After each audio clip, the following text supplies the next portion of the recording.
Welcome to Comic Station, where we try to go over the new issues for each week, going on new releases, issue number 1s. And this is issue number 89 of Comic Station for September 10, 2014.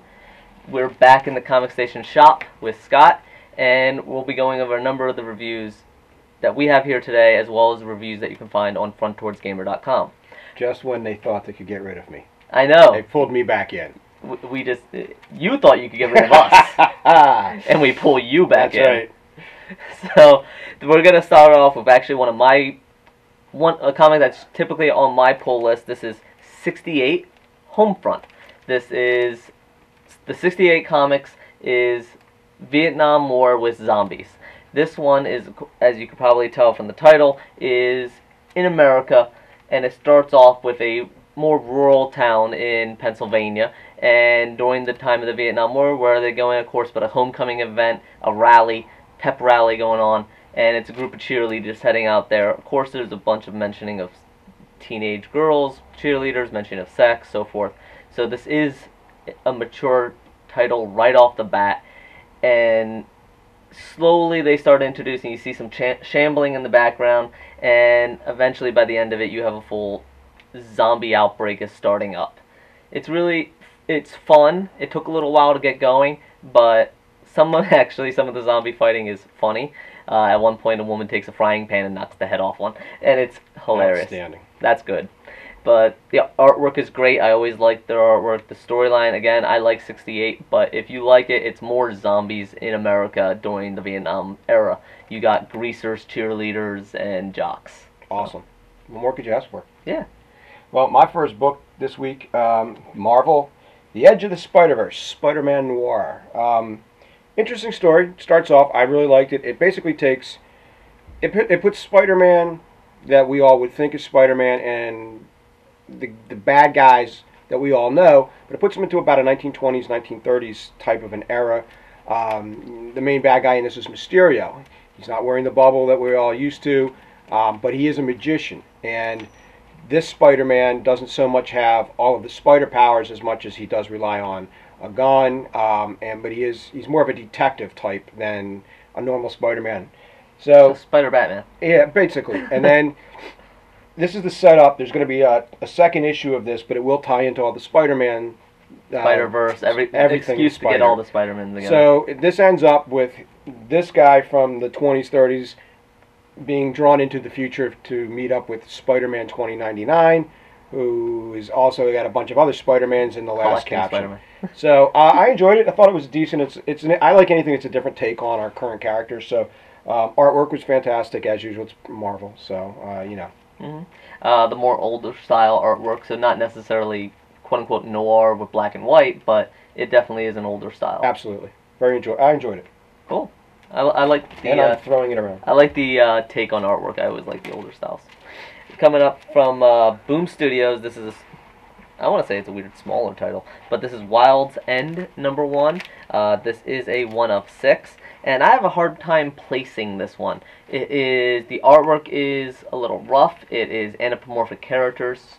So you're first, right off the bat, looking at the cover and looking at some of the pages, just looking at the artwork, you want to say it's younger readers. However, it is set in a English countryside with some vocabulary that may be above the heads of younger readers. You're probably going to say teens at least on this, just for the vocabulary and getting some of the ideas. It is a slower paced, but basically just summing it up, it's anthropomorphic characters. By the end of it you get a falling star that crashes on the ground and the raving lunatics of a drunken fox. So you got some really good stuff you've been reading. You got Drunken Fox, you got zombies. It's my favorite kind of fox, drunken. So that's a beautiful thing. My next book is Prometheus, Fire and Stone by Dark Horse. This is the beginning of the Prometheus movies into the Alien movies. Mm-hmm. This will also turn itself, I believe now that they've lost Star Wars, that this will be the most of the flagship books will be based around the Alien franchises coming up, because there is a couple more coming out. This is the first of 6, I believe, and if you like aliens, even if you didn't like Prometheus, you should like this. The artwork is fantastic. It's modern. It's right where it needs to be. Everything is already set out in space. So you're basically getting the beginnings of even before Prometheus. Yeah, the whole fire and stone idea is basically they're doing what, like you said, they're doing to aliens what they did to Star Wars. They're creating a larger, expanded universe, and they are trying to keep it as close to canonical as possible and make these really within the universe, make this legitimate. Well, this was definitely, like I said, if you like aliens, it's definitely worth the read. Whether or not you like Prometheus. Well, that's, we're not going to get into Prometheus right now, but hopefully they do a better job with the books than they did with that particular movie. But so far, it's off to a good start. Oh, that sounds good. I love the aliens. So the next one we have here is from Image Comics. This is Copperhead, and even in the back of the book, the author mentions in his ending, they like to put the editor letters from the writer there, and even in that he mentioned that he really came up with the idea and it stuck with him for a while, and this is his Deadwood in space. So if you like westerns, this has a sheriff coming to town. She's new to town. She has to set up getting her respect in the beginning, as well as a deputy that maybe has some issues with that, but it's on another planet. She, the new Sheriff Brunson, sets herself up very quickly as a, keeping it family friendly, is she's a BA, and I like her, and she was the strongest point of this issue. I'm not into so much the Western sci-fis. There's been a lot of them, but she was a strong character. I like that. The kid, her kid is interesting. Why she left and why she's going to this far-off Western town planet when she can go anywhere. But so it's interesting. I like it. It's a good story so far. And then, come on, it's Deadwood in space. If you like Deadwoods, check it out. Outstanding. My last book here, this is my favorite book that I read today. This is Annihilator by Legendary Comics.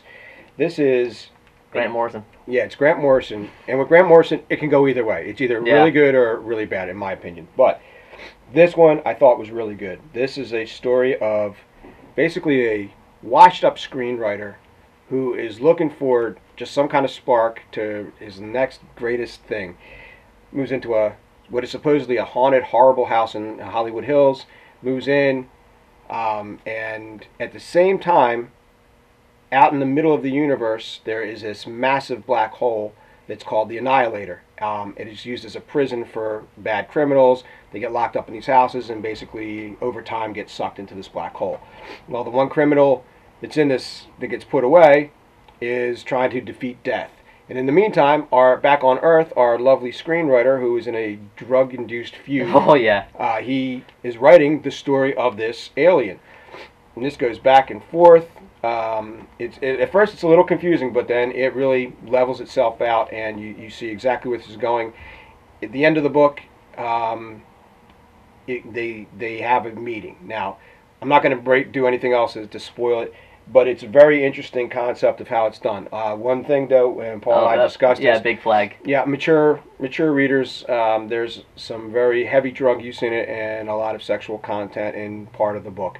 So just be aware of that, and language is, not so bad, but everything else is definitely adults only. So there's a little text on the barcode, but who reads that? But there's a smaller publisher, they don't always put the parental advisory sticker on. Yeah, and I think this is the first book I've ever read from Legendary. Yeah, that's a rare. Yeah, so I really like it. I thought everything about it it's well written. It's the artwork's fantastic, but once again, it is for mature readers. Definitely. I definitely enjoyed it. This was out of the 3 books. This was my favorite today. Very cool. So yeah, we got a lot of strong contenders this week. But of course, you're figuring, hey, what about all the Future's End one-shots? There's a ton of new issues. Well, we didn't cover that because Lito, thankfully for us, covered that on frontdoorsgamer.com. He has a kind of wrap-up on the whole Future's End one-shots. I don't know if he's going to keep updating it with all the ones that continue to come out, but at least what there's out so far. He also has up Never Forgets and Original Sin as the series. Since issue number 8 of 8 came out, he's wrapping up the series. He's reviewing it as a series. Nailbiter and Southern Bastards, of course. And, of course, because we're expanding a little bit out of comic books, but related material, and Lito is continuing his reviews of The Strain with Episode 9 and Doctor Who Episode 3, and Angry Video Game Nerd, the movie. I kind of wanted to see that just to see what weirdness that is. But, of course, one of the bigger titles is The Sin City, A Dame to Kill For. Check it out. That's another hit or miss one. Yeah, I've personally heard not good things about it, but I have not seen it, so I like the first one. The first one was pretty good. Absolutely, I did like the first one. So we'll check that out. But if you're interested, check out the review that Lito did on frontdoorsgamer.com, and we'll be back next week with all the new issues, trying to cover the highlights. As always, please feel free to leave a comment. Let us know if we missed anything that you're interested in. Did we get any of these wrong? Are you really in love with one of these and we didn't sell it enough for you? But let us know. Keep it going. And let us know if there's anything that we missed that you want to see. Alright? Absolutely. Thank you. And as always, we'll be up every Wednesday. And we will see you next week. See you.